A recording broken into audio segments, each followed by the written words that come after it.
Here are just a couple of settings that you see down in the primary grades. You'll often build a number line like this and take some off and play a game and have the child put some. I would recommend that you don't do the colors like that. But it's a nice game. It's a nice activity. Here's one that I really want to support, and that is the 100 bead number line. You've got one in your packet, and we're going to get it out in a minute, and every child should have one of these. You know, and they're very easy to make. Everyone that's in front of you, I think I made, except maybe that one. And here's where we start in kindergarten with a 20 bead, and I'm going to talk about that. But this is also a very nice connection between an empty number line and lines that have numbers on them. Because this right here, the nice thing about this, well, I'll show you something I can hold better. Why this is a lovely model, and you probably didn't have this when you were in school. This is a lovely new setting that comes from the Freudenthal Institute in the Netherlands. And you know, all the good work is coming from the Freudenthal Institute. The nice thing about this model is it is a combination of our two models of number. We only have two models of number. We have the discrete model. That's the things you count, the teddy bears. And we have the line model. And this is a combination model because you can actually count things, but you also see how it works. It works left to right. And by the way, some of you may be thinking, wait a minute, Angela, now. Number lines don't always go left to right. They could go right to left. They can go up, down. They can start at the bottom. They can go diagonally. You know, that's true. But the beginning understanding of a number line is left to right. In fact, the mathematical definition of number line is left to right. So we always start with a left to right model. So if you have any models in your classroom that start at the bottom and go up, not optimal. Going to confuse children. So you want your models, even when you graph in the early grades, if you have your graph starting at the bottom and going up, not optimal. Your graph should go left to right so that children can understand this and pick up and internalize more about this empty number line. Now I'm going to tell you where it comes from. Empty number line was developed by the Dutch at the Freudenthal Institute as a replacement for the 100 chart. When it was discovered, by the way, the 100 chart was developed in the United Kingdom in the 80s. Everybody bought one. If you go down to a primary classroom, you're going to see the blue 100 chart. Somebody's making a lot of money off this.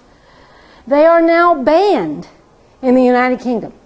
You cannot use them in the classroom because it has been discovered that for many, many children, it is a damaging model.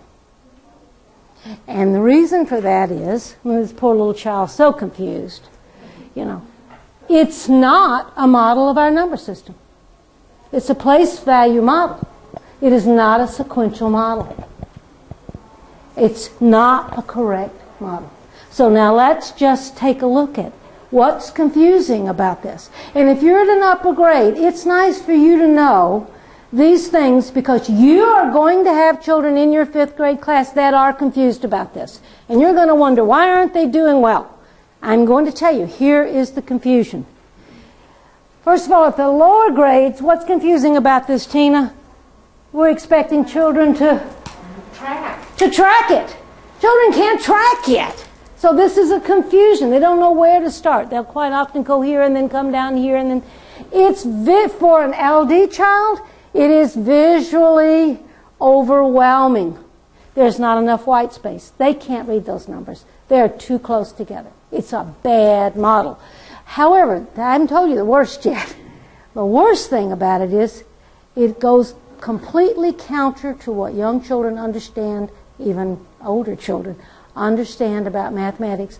Tell me where high numbers are on this chart. Low. Tell me where the low numbers are on this chart. High. Why in the world would we introduce a model that's going to confuse children like that? But worse than that, relative magnitude is the second most important skill a child can pick up after rote counting. Relative magnitude. Look at this chart. Tell me, let me see, Abby, you're in first grade, okay? You're trying to figure out which number is bigger. We could say relative magnitude, greater, blah, blah. She's in first grade, she's thinking bigger. Which number is bigger? Is it going to be 89 or is it going to be 92?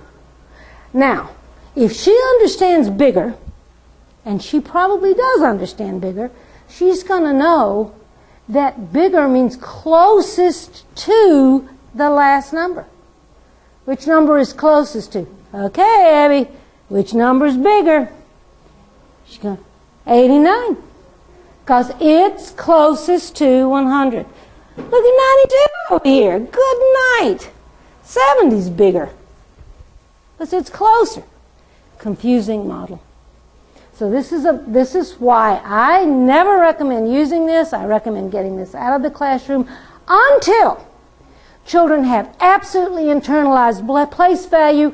And I think in 4th and 5th grade, looking for patterns on this chart's beautiful. But we use it too soon. And by the way, in the United Kingdom, they do use it in 4th and 5th grade, looking for lovely place value patterns and multiplication patterns. Beautiful, but not yet. It is confusing. So the number line was as a replacement for this model. And